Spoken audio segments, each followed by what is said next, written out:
Hello বন্ধুরা, welcome back to my channel texture and অ্যারোমাতে তোমাদের অনেক অনেক শুভেচ্ছা, ভালোবাসা, অভিনন্দন। একটা অসাধারণ কেক রেসিপি তোমাদের সঙ্গে শেয়ার করব, তো তোমরা অবশ্যই কিন্তু ভিডিও দেখবে। এখানে আমি ময়দা 1 কাপ ভর্তি করে নিয়েছি, আর বেকিং পাউডার নিয়েছি 1 চামচ। এটা হচ্ছে খাবার সোডা আমি 1 চামচ নিয়েছি। নিয়ে একটু ভালো করে চালুনিতে চালিয়ে নিচ্ছি। এরপরে কি করব তোমরা দেখে নাও। এখানে আমি চিনি হচ্ছে 1 বাটি ভর্তি করে নিয়েছি, আর এখানে 2টো ডিম নিয়েছি। আর চিনি হচ্ছে আমি ভালো করে মিক্সিতে ভালো করে পাউডার করে নিয়েছি। তো তোমরা দেখতেই পাচ্ছ, এবার হচ্ছে ভালো করে আমি পেস্ট করে নেব।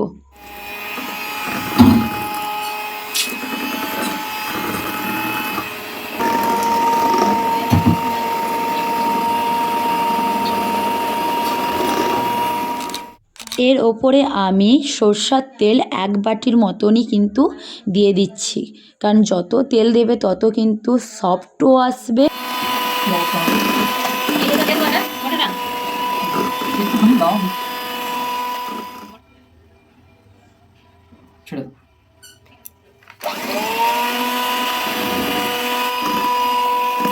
সবার প্রথমে কিন্তু ডিম আর চিনিটা কিন্তু আমি ভালো করে ফাটিয়ে নিয়েছি। এরপরে হচ্ছে ময়দাটা দিয়ে আবারও ভালো করে কিন্তু ফেটিয়ে নেব।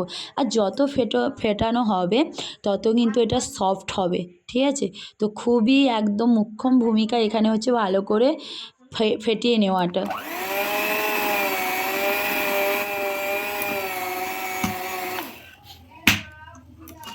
ভ্যানিলা এসেন্স এখানে ভ্যানিলা ফ্লেভারটা আমি দিয়েছি একটু বেশি করে পরিমাণ। আর এখানে হচ্ছে দুধ, কাঁচা দুধ ভালো করে ফুটিয়ে নিয়েছি। নিয়ে আমি 1 বাটি একটু গরম, মানে একদম গরম নয়, জাস্ট একটু হালকা মিডিয়াম গরম ছিল, আমি এর মধ্যে অ্যাড করে দিয়েছি। দিয়ে আবারও ভালো করে মিশিয়ে নেব।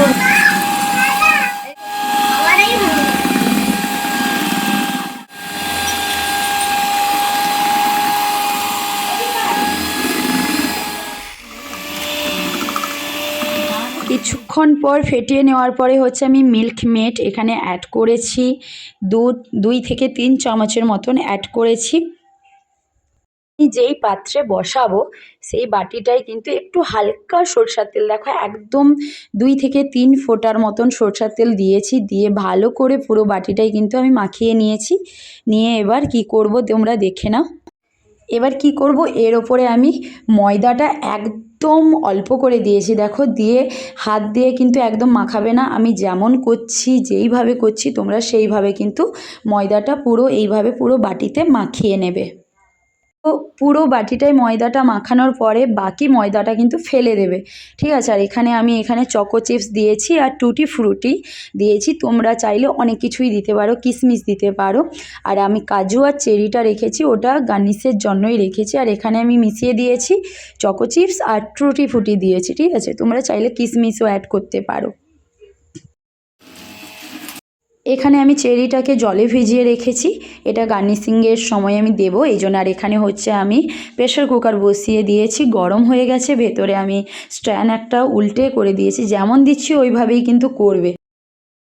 তো এখানে আমি বসিয়ে দিয়েছি যাতে ভালোভাবে হিট হয়ে যায়।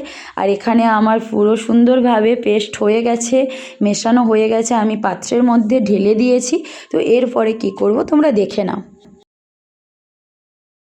তো এরপরে হচ্ছে এর মধ্যে আমি বসিয়ে দেব, খুব সাবধানেই কিন্তু বসাতে হবে, আস্তে করে। এর মধ্যে আমি বসিয়ে দিয়েছি। বসিয়ে দেওয়ার পরে আমি ঢাকনা দিয়ে রেখে দিয়েছি কিছুক্ষণ। জাস্ট বসে গেলেই, একদম বসে গেলে কিন্তু গার্নিশ করবে না।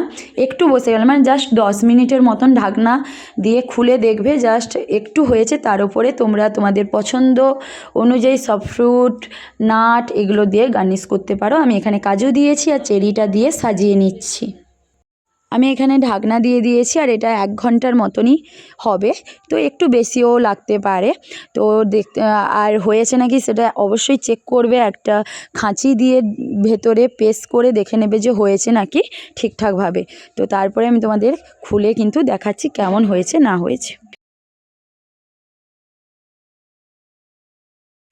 তো আমি 1 ঘন্টার পরে এসে ঢাকনাটা খুলে দেখেছি, আর মাঝে একবার দুবার খুলেছি, একবার খুলেছিলাম হয়েছে নাকি, ওই খাঁচি দিয়ে ফ্রেশ করেছিলাম ভেতর পর্যন্ত ঠিকঠাক হয়েছে নাকি। আর এই হচ্ছে দ্বিতীয়বার খুললাম, দেখতেই পাচ্ছ তোমরা কত সুন্দর হয়েছে, পুরো ফুলে ফেপে উঠেছে আর অসাধারণ পুরো। এটা অলমোস্ট ডান। আমি তোমাদের দেখাচ্ছি, কেটেও দেখাবো কেমন হয়েছে, কেমন সফট হয়েছে, সব কিছুটাই তোমাদের সঙ্গে শেয়ার করব। এটা হচ্ছে চিমটার সাহায্যে বের করবে খুব সাবধানে, কারণ প্রচুর গরম হয়ে যায়। আর তোমরা দেখতেই পাচ্ছ কেমন হয়েছে, পুরো সফট হয়ে গেছে। এটা একটু ঠান্ডা হয়ে যাওয়ার পরেই কিন্তু ছুরিটার চারদিক, মানে ওই পাত্রের চারদিক ছুরিটা দিয়ে একটু সুন্দরভাবে করে নিলেই ওটা কিন্তু বেরিয়ে যাবে, ঠিক আছে? নয়তো হুট করে বেরোয় না, ঠান্ডা হলেও শুধু উল্টিয়ে দিলে বেরিয়ে যায়, না হলে করে ঘুরিয়ে 1 রাউন্ড ঘুরিয়ে দিলেই কিন্তু বেরিয়ে পড়ে। দেখতেই পাচ্ছ কত সুন্দর বের করে নিয়েছি, আর কেমন হয়েছেও দেখতে পাচ্ছ, সফট কেমন হয়েছে দেখেছো? তো চলো কেটে এবার দেখাচ্ছি কেমন হয়েছে। তো দেখো এখানে কেটে নিচ্ছি, আর সত্যি খেতে অসাধারণ। এইভাবেই বাড়িতে খুব সহজে কেক বানিয়ে ফেলো। আর মানে বাজারে কেক খাওয়া থেকে এই বাড়িতেই কেক বাচ্চাদের খাওয়াও। দেখো কত সুন্দর দেখতে এসছে, যত সুন্দর দেখতে সেই টেস্ট, আর খুবই সুন্দর সব। দেখেছো কত সুন্দর? আর ওই চকো চিপসগুলো পুরো একদম সুন্দরভাবে হয়ে গেছে, তেমনই খেতে টেস্টফুলও হয়েছে। দেখো কত সুন্দর টেস্টফুল হয়েছে, মানে বাচ্চাগুলোকে দেওয়ার পরে ওদের রিয়াকশানটা পুরো অন্য লেভেলের ছিল, এত সুন্দর। ভালো লাগলে অবশ্যই লাইক শেয়ার কমেন্ট তোমরা অবশ্যই একবার বাড়িতে আমার রান্নার নতুন ভিডিও তোমাদের কাছে পৌঁছে যাবে, অবশ্যই সাবস্ক্রাইব করতে ভুলবে না। ও মিষ্টিমা কেমন হয়েছে? কি হয়েছে তাই? ওলে বাবালে, কেমন হয়েছে রে পুচকুগুলো? ভালো হয়েছে। মিষ্টিমা কেমন হয়েছে? ওলে বাবা, তুমি খাচ্ছ? ও বাবা, বলো ভাও হয়েছে, ভাও। আচ্ছা আচ্ছা,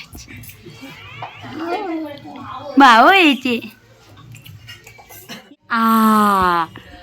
ওরে বাবা, এত বড় হাত, আরে বাবা লে বাবা। তোলো মুখে তোলো,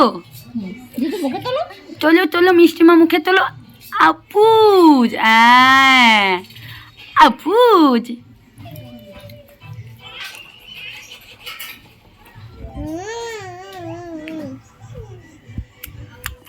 বপো বপো বপো বপো বপো।